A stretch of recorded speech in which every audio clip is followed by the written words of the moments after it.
رضی اللہ تعالیٰ عنہ آپ نے فرمایا کہ بیٹے ادھر بیٹھ جا. تخت چاہتا ہے؟ جی حضور تخت چاہتا ہوں, میں ادھر بیٹھ جاؤں.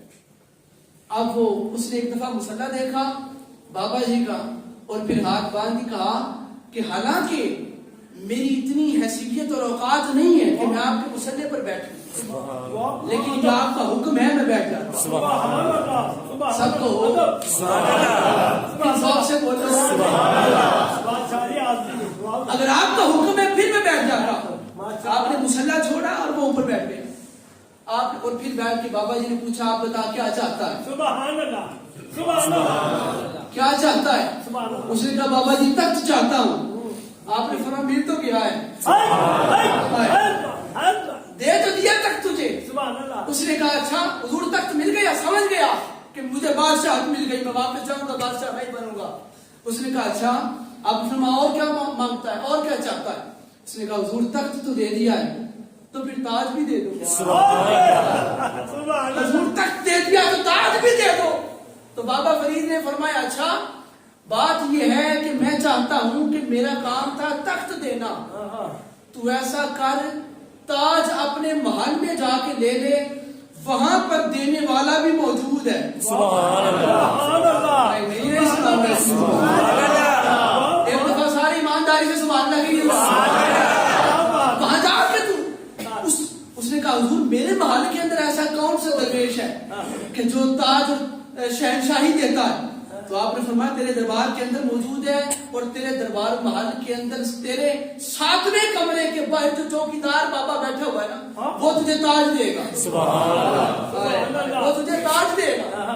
اس کی آنکھوں میں آنسو جاری ہو گئے. اچھا وہ بابا جی ان کو تو میں بڑے برے طریقے سے بلاتا رہا آج تک. تو واپس آیا, آ کے بابا جی کو دیکھا, بابا جی اپنی کرسی پر بیٹھے ہوئے تھے دروازے کے باہر, اور اندر جا کے وہ کہتا بابا جی آؤ وضو کرواؤ. سارے بولو ذرا سبحان اللہ. پہلے بھی بابا جی وضو کرواتے تھے اور عبادت گزار تھا, تہجد گزار تھا, نمازی تھا, روزے رکھتا تھا, حضور کا سچا خادم تھا. بابا جی آئیے وضو کروائیے, اور اندر جا کے وضو کرنے کے لیے اپنی دستار اتار کر سائڈ پہ بابا جی کے قدموں کے پاس رکھ دی. پہلے جو سامنے رکھتا تھا اپنے کرسی کے اوپر, آج بابا جی کے پاؤں کے پاس اپنی دستار اتار کے رکھ دی. بابا جی وضو کروا دو. بابا جی نے وضو کروانا شروع کیا. سارا وضو کرنے کے بعد پاؤں دھو لیے, اور پھر بابا جی سے کہا بابا جی دستار تو میرے سر پہ رکھ دو. بابا جی دستار میرے سر پہ رکھ دو. اب بندہ وہی سمجھے گا جو پوری وہاں تک بات میری جو سمجھ چکا ہوگا اب تک, جس کو وہاں تک رسائی حاصل ہو گئی ہوگی. توجہ, اب بابا جی نے جب سنا کہ یہ مجھے کیا کہہ رہا ہے کہ دستار پہنا دو یعنی شہنشاہی دے دو یعنی تاج دے دو, آپ نے دستار اٹھا کے سر پہ رکھ کے باندھ کے فرمایا, اور آنکھوں سے آنسو جاری تھے, اور کہہ رہے تھے اس چنگا نہیں کیتا یار نے پیٹ نہیں کھولنے چاہیے.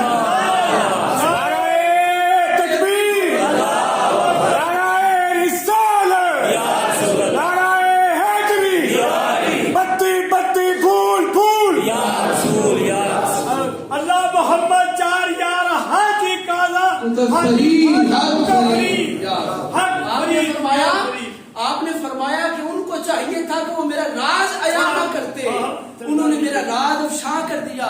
تو یار کو یار کا بھید نہیں کھولنا چاہیے, یار کو یار کا بھید نہیں کھولنا چاہیے. اور حضرات محترم انہی بزرگوں کی بارگاہ میں انہی کے لیے قرآن کی آیت نے لکھا کہ خدا کا ولی اور درویش بنتا ہی وہ ہے جس کی جبین کو سجدوں کی عادت ہو, جسے سجدے کی عادت ہو, رکوع و سجود و قیام اس کی پہچان ہو. اور جو بندہ کہے میں نے مسجد میں بھی نہیں جانا, ہاتھ میں تسبیح بھی نہیں پکڑنی, صبح سے شام تک جھوٹ اور فریب اور فراڈ کرنا ہے, اور پھر مجھے ولایت مل جائے. یارو علی پاک ایسے کو بندے کو ولایت کی سند عطا نہیں فرماتے, بلکہ ولایت کی سند اسے عطا فرمائی جاتی ہے جو مصطفیٰ کریم کا وفادار ہوتا ہے اور خدا کی بارگاہ میں سجدہ گزار ہوتا ہے, عبادت گزار ہوتا ہے. وہی بات پھر کر دیتا ہوں تاکہ نوجوان جتنے بھی بیٹھے ہیں یہ بہتر سمجھ جائیں کہ ڈھول کی تھاپ